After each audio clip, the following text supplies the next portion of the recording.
আপার পছন্দ মতো বাড়ি তৈরি করেছি আমি। জমির মধ্যে একটা বকুল ফুল গাছ ছিল, সেই গাছ ঘেঁষে একটা ঘর করেছি আপার জন্য।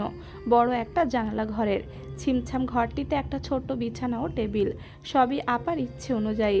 ঘরে ওঠার আগের রাতে ঘটে আপার মৃত্যু। আগের রাতে ভালোভাবে খেয়ে দিয়ে শুয়েছে আপা। ওনার নার্সটি সেদিন কিছু কাজে সন্ধ্যায় বাড়ি চলে গেছে। রাতে আপা একাই থাকতে চায় বলে আমরা কেউ জোর করিনি। সকালে বেলা হয় তবুও আপা ওঠে না। উনি সাধারণত খুব ভোরে উঠতেন। সেদিন উঠল না দেখে আমি ডাকতে গেলাম, দরজা খোলাই ছিল। আপার নিথর দেহ বিছানাতে ছিল। আমি বুঝিনি, ডাকলাম দুবার, শুনল না সে। শোনার কথাও নয়। গায়ে হাত দিয়ে ডাকলাম, শরীরটা কেমন ঠান্ডা ও শক্ত হয়ে আছে। ভাবলাম ফ্যানের বাতাসে শীত লাগছে, ফ্যান অফ করে ডাকলাম, তবুও তার সাড়া নেই। তখনও কিছু বুঝিনি আমি। বিরক্ত হয়ে এলোমেলো ঘরের কাপড় ভাঁজ করে রাখছিলাম আর বকা দিচ্ছিলাম তাকে। আমার কথা শুনে এক শিক্ষক এলো, আপার দিকে তাকিয়ে রইল কিছু পল। এরপর আপা বলে চিৎকার করে দৌড়ে গেল। তাকে ধরে কাঁদতে লাগলো অঝরে। চিৎকার শুনে সবাই দৌড়ে আসে। আমি তখনও ঠায় দাঁড়িয়ে আছি। কান্নার গতি বাড়ে, আহাজারিতে এতিমখানা ভরে যায়।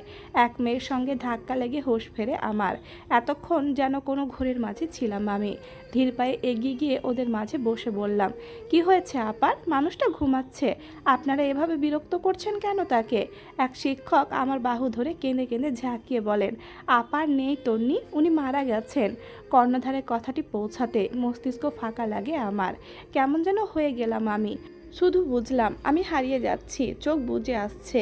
দীর্ঘ 3 ঘন্টা পর জ্ঞান ফেরে আমার। ধরফড়িয়ে উঠে আপাকে খুঁজতে লাগি। সবাই আমাকে ঘিরে বসে বসে কাঁদছিল। আমায় উঠতে দেখে এক মেয়ে বলেন, আপাকে শেষ গোসল করানো হচ্ছে। আমি মানতে চাই না, সেই জায়গায় যেতে চাই বারবার। ওরা আটকে রাখে আমায়। গণবিদারী চিৎকার করে কাঁদি আমি। বুকের এক পাঁজর যেন ভেঙে গেছে। বাচ্চাদের মতো হাত পা ছুড়ি, নিজের শরীরে আঘাত করি। আমি জানি না আমি কি করছি। কিছুক্ষণ পর আপাকে আনা হয়। ওনার ওপর এক প্রকার হামলে পড়ি আমি। কি মায়াভরা মুখটা, হাসি যেন লেগে আছে ঠোঁটের কোণে। কাঁদতে কাঁদতে আপাকে ডাকি প্রচুর। প্রথম দিনের কথা মনে হয়। আজ আমাদের ঘরে ওঠার কথা ছিল। দুজনে কত কিছু প্ল্যান করেছিলাম। সারা রাত আজ গল্প করার কথা ছিল দুইজনের। কিছু সময় পর আপাকে নিয়ে যাওয়ার সময় হয়। আমি তাকে আঁকড়ে ধরি। সবাই মিলে টেনে হিচড়ে সরিয়ে আনে আমায়। আপাকে নিয়ে যাওয়া হলে আবারও জ্ঞান হারায়। কমিটির লোকেরা সহ সবাই আপার মৃত্যুতে শোকাহত ছিল। তিনি বহু পুরনো কর্মী ছিলেন, সঙ্গে বিশ্বস্ত। আমার অবস্থা অনেকটাই খারাপ হয়ে যায়। সেলাইন দিয়ে রাখা হয়। সন্ধ্যা পর্যন্ত চিৎকার করে করে কেঁদেছি আমি। হাত নড়াচড়ার ফলে রক্ত এসেছে বহুবার। অন্য সব শিক্ষকেরা মিলে কোনো মতে সামলেছে আমায়। এতিমখানার পরিবেশ তখন চুপচাপ একদম, যেন আপার মৃত্যুতে এতিমখানায় কাঁদছে। প্রতি ঘরে কান্নার রোল। এমন কোনো মানুষ নেই যে সেদিন কাঁদেনি। আমাদের ধর্মীয় রীতিনীতি চলছিল তখনও। দোয়া করছিলাম সকলে। রাত হয়, আমি শান্ত হয় কিছুটা। ঘরে সে সময় আমি একাই ছিলাম। ধীরে ধীরে আপার ঘরের উদ্দেশ্যে যায়। দরজা খোলাই ছিল, ভেতরে অনেকে ছিল। আমায় দেখে একটা মেয়ে আঁচলে মুখ গুজে কাঁদতে কাঁদতে এগিয়ে আসে। আমার হাতে একটা চিঠি দিয়ে বলেন, এটা আপনার জন্য রেখে গেছেন তিনি। চিঠির ওপরে আপার হাতে লেখা। ভীষণ ভালো লাগে আমার, মুখে হাসি ফোটে। মনে হলো এই তো আপা। চিঠি নিয়ে দৌড়ে বারান্দায় আসি। তাড়াতাড়ি খুলে পড়া শুরু করি। প্রিয় তন্নি, আশা করি ভালোই আছো। অবশ্য ভালো তোমায় থাকতেই হবে। হয়তো ভাবছো আপা হঠাৎ আমার জন্য চিঠি লিখছে কেন। আসলে আজ খুব ইচ্ছে হলো তোমায় নিয়ে দুটো কথা লিখতে। মনের মধ্যে আজ কেমনই যেন লাগছে। মনে হচ্ছে আমি হারিয়ে যাচ্ছি কোথাও। তুমি আমায় খুঁজে নিও। জানো তন্নি, আমি পারভিন, মানে তোমার আপা। তোমায় ভীষণ ভালোবাসি। তোমায় দেখলে বড্ড আপন মনে হয়। তুমি হাসলে ভীষণ সুন্দর লাগে। তোমার চোখ দুটো ঠিক আমার মায়ের মতো। প্রায় প্রায় তুমি বলো তুমি নাকি এতিম, কেউ নেই তোমার। আসলে প্রকৃতি এতিম তো আমি। তোমার দুটো সন্তান আছে, তাদের পরিচয়ে তোমার পরিচয়। আমার সেটাও নেই। এক নিঃসন্তান বিতাড়িত নারী আমি। স্বামীর সংসার হতে অপায়া বলে তাড়ানো হয়েছিল এক সময়। আমার সত্যি কেউ নেই জানো। এই ছোট্ট মনে কত দুঃখ চেপে রেখেছি এতকাল। পাহাড় হয়ে গেছে এতদিনে। পাহাড়ের এই বোঝা বইতে আমার খুব কষ্ট হয় তন্নি। দম বন্ধ হয়ে আসে। মনে হয় সব ফেলে হালকা হয়ে ভেসে যায় মেঘের আড়ালে। কিন্তু পারি না। আমার কাঁধে যে বহু দায়িত্ব। আমি বড্ড ক্লান্ত হয়ে গেছি বোন। এবার একটু শান্তি চাই। মুক্ত আকাশের ডানা মেলে উড়ে যেতে চাই। মেঘের আড়ালে লুকিয়ে পড়তে চাই। এক বৃষ্টির দিনে শীতল আবহাওয়া হয়ে তোমায় ছুঁয়ে দেব অবশ্যই। তুমি খোলা আকাশের দিকে তাকিয়ে আপা বলে চিৎকার করে ডাকবে আমায়। মেঘের আড়াল থেকে তোমায় দেখে মুচকি হাসবো আমি। চিঠিটা পড়ে বসে পড়ি আমি। আর একটা চিঠি আছে ভেতরে, কাপা হাতে খুলি সেটাও।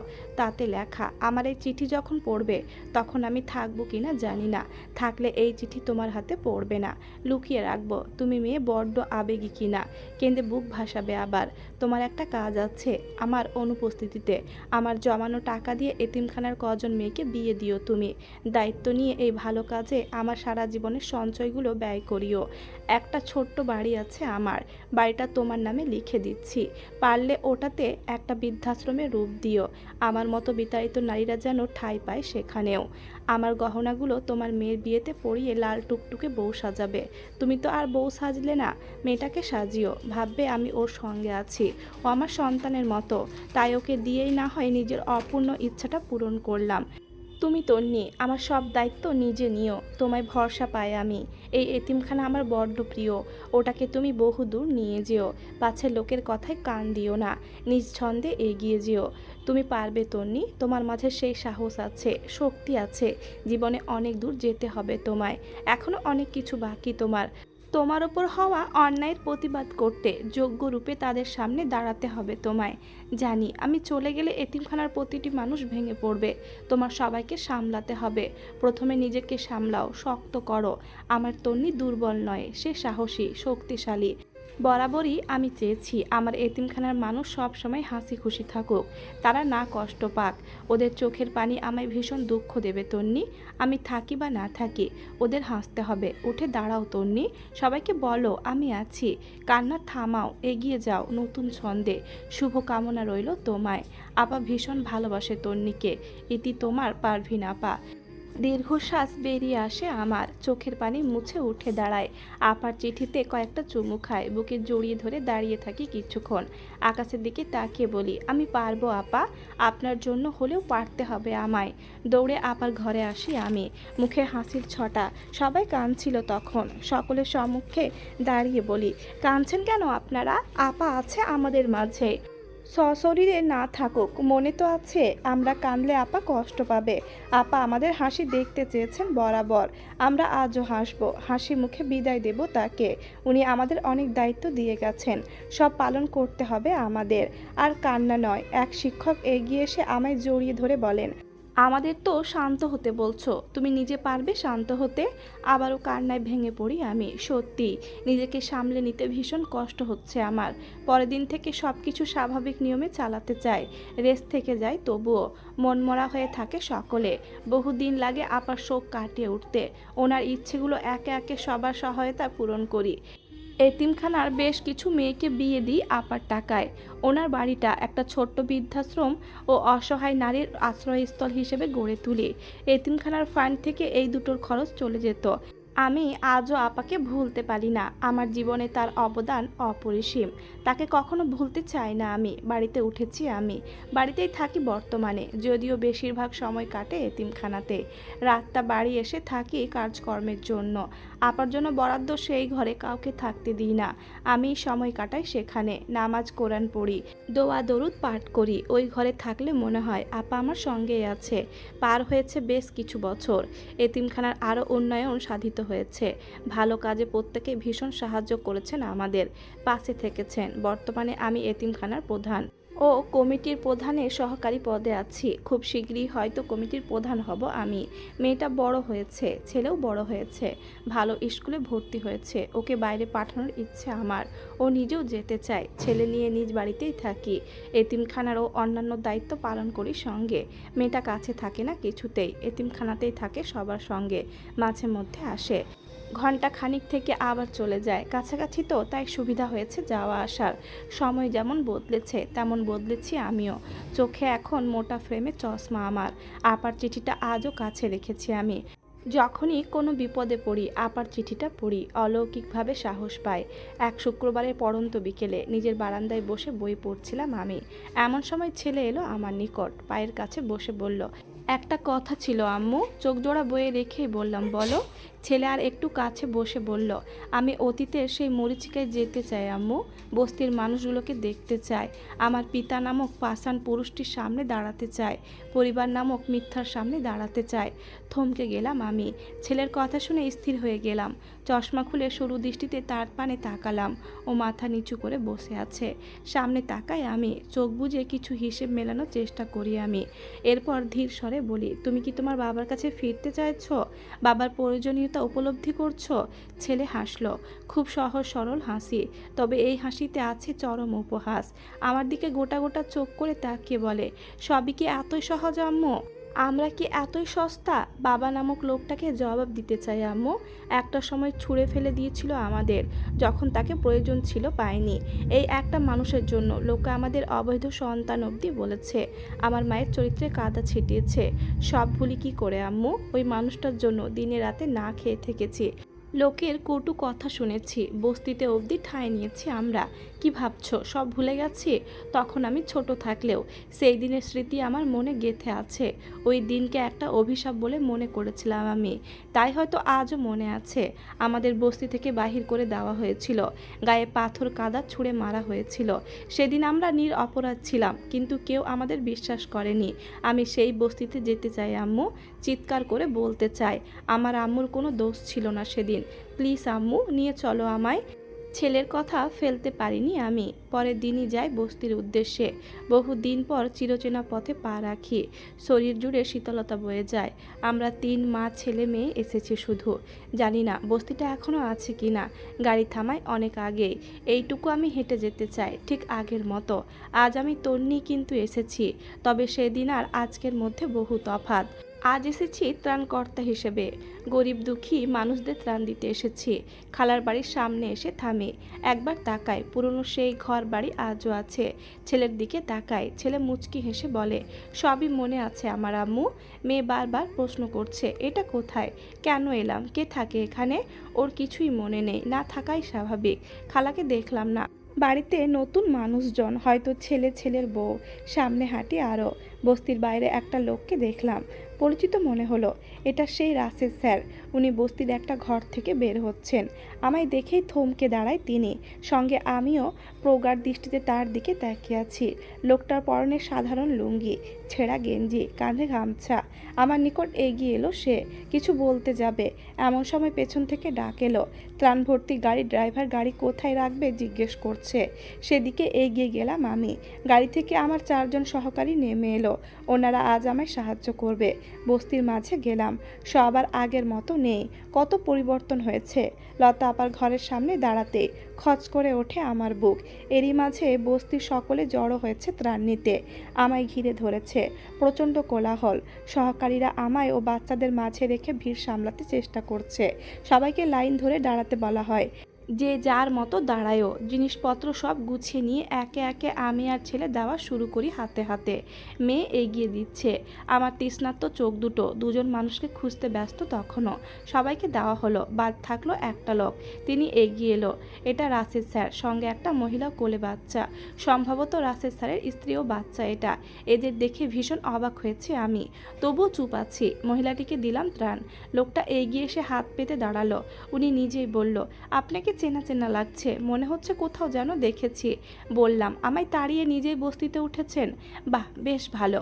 লোকটা ভুরু কুঁচকে বলে, মানে চিনতে পারেননি আমায়? আমি তন্নি, যাকে বহু বছর আগে মিথ্যে অপবাদ দিয়ে বস্তি ছাড়া করেছিলেন আপনি। লোকটা 2 পা পিছিয়ে গেল। চোখ দুটো যেন বেরিয়ে আসবে এবার। হয়তো ভেবেছিল আমি মরে গেছি। আমি যে এভাবে ফিরবো তা তিনি ভাবেননি। এক সময়কার বস আমার থেকে ত্রাণ নিচ্ছে। জানি না এর অবস্থা এমন কি করে হলো। হয়তো পাপের ঘড়া পূর্ণ হয়েছিল। সকলেই তখন আমার দিকে ফ্যাল ফ্যাল করে তাকিয়ে আছে। গোল হয়ে দাঁড়িয়ে থেকে আমায় দেখছে। আলিফ দাঁড়ায় সামনে। চিৎকার করে বলে, চিনতে পারছেন আমাদের? অনেকেই আছেন সেই সময়ে, নাম বললে চিনবেন। আমি আলিফ, তন্নি আমার মা, যাদের একদিন আপনারা তাড়িয়ে দিয়েছিলেন। বস্তির বাহিরের অনেকেই আছেন দেখছি। আপনাদের মাঝে অনেকেই সেদিন আমাকে, আমার মা বোনকে গায়ে পাথর ছুঁড়ে মেরেছিলেন, কাদা ছুঁড়েছিলেন আমার মাকে। আমি সেই মায়ের সন্তান। আমার মা ফিরেছে ঠিকই, যোগ্য সম্মান নিয়ে ফিরেছে। আজ আমার মাকে সবাই চেনে। আপনারা আজ আমার মায়ের থেকে নিতে এসেছেন। একটা এতিমখানার প্রধান আমার মা, এতিমখানার কমিটিরও প্রধান হবে। দেশে বিদেশে নাম কুড়িয়েছে আমার মা, তাকে নিয়ে পেপারে পর্যন্ত খবর উঠেছে। লোকে এক নামে চেনে তাকে। প্রভাব প্রতিপত্তি দিয়ে সৃষ্টিকর্তা আমাদের অনেক ভালো রেখেছেন। অনেক ভালো কাজে আমার মায়ের অবদান আছে। আমার মা সেই দিনও সৎ ছিল। কিছু মানুষ আমাদের পাশে ছিল, সাহস দিয়েছিল, তাদের প্রতি আমরা কৃতজ্ঞ। আর যারা কিছু না জেনে বুঝে আমাদের প্রতি নির্দয় হয়েছিলেন, তাদের মুখে জবাব দিতে আমরা এসেছি। তবে ত্রাণগুলো ভালোবেসেই দিয়েছি। অনুরোধ থাকবে, অমন পরিস্থিতিতে কখনো কেউ পড়লে তাকে তাড়িয়ে না দিয়ে পাশে থাকবেন। আমার মা সৎ ছিল, সেটা আপনারাও জানতেন। তবু অন্যের কথায় আমার মাকে দোষ দিয়েছিলেন। তার প্রমাণ আজ আমি আপনাদের দিতে চাই। আলিফ কাকে যেন ফোন করলো। দুজন লোক এলো সঙ্গে সঙ্গে, সাথে একটা বয়স্ক মতো মহিলা ও পুরুষ। চিনতে অসুবিধে হলো না আমার। উনি চম্পা। লোকটাকেও দেখেছি, রাসেল স্যারের অফিসে কাজ করত। বুঝলাম না ছেলে এদের পেল কোথায়, বা এদের দিয়ে দরকারি বা কি। ওদের সামনে এনে বলল, বলুন সেদিন কি হয়েছিল, কার কথায় আপনারা আমার মাকে দোষ দিয়েছিলেন।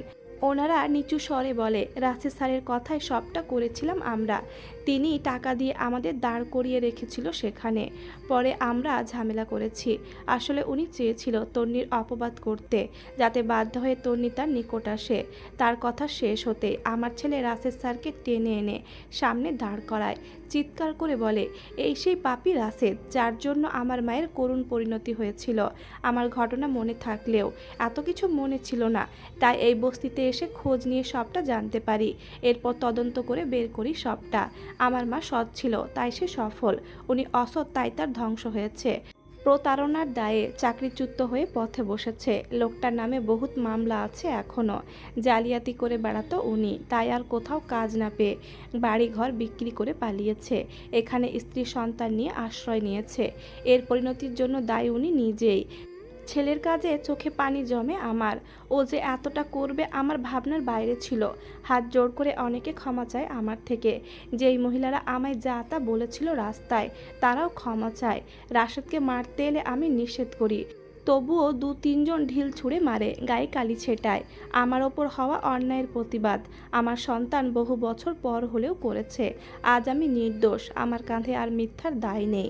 হঠাৎ পেছন থেকে কে যেন আমার কাঁধে হাত দেয়। পেছনে তাকাতেই দেখি লতা আপা দাঁড়িয়ে আছে। আমায় জড়িয়ে ধরে তিনি, হু হু করে কেঁদে উঠে বলে, ফিরতে বড্ড দেরি করলে তন্নি। আমারও চোখ দিয়ে অশ্রু পড়ছে। কান্না ভেজা কণ্ঠে বলি, ফিরেছি কিন্তু আপা, আপনার কথা রাখতে হলেও ফিরেছি। সম্মান নিয়ে মাথা উঁচু করে ফিরেছি। লোকে আমায় ফুল দিয়ে বরণ করে নিয়েছে। আপনি কেমন আছেন আপা? চাচি কোথায়? আপা আমার হাত দুটো ধরে বলেন, উনি মারা গেছেন 2 বছর আগে। অসুস্থ হয়ে মারা গেছেন। নাতনিটাও মারা গেছে 3 বছর আগে। আমি আর এখানে থাকি না বোন, ঘর ভাড়া নিয়ে থাকি। চলো আমার বাড়ি, অনেক কথা আছে তোমার অতীতের মানুষগুলোর বিষয়ে, শুনলে আকাশ থেকে পড়বে। আপা আমায় নিয়ে যেতে লাগে। বস্তি থেকে বিদায় নিই আমি। বস্তির সীমানা পেরিয়ে মেন রাস্তায় উঠেছি। এমন সময় রাসেল স্যার ডেকে ওঠেন আমায়। পেছন ফিরি আমি। লোকটা বলেন, তোমায় পাওয়ার জন্য কত কিছু করলাম তন্নি, তবুও তোমায় পেলাম না। সামান্য হেসে আমি বলি, তন্নি একাই থাকবে আজীবন। ওর কাউকে চায় না, ওর জন্য ও নিজেই যথেষ্ট। সব গল্পের শেষে যে মিলন ঘটবে এমনটা নয়। আমার গল্পে আমি একাই সেরা হয়ে থাকতে চাই। কিছু না পাওয়া, কিছু স্মৃতি, কিছু আক্ষেপ নিয়েই না হয় চলুক আমার জীবন ছন্দ।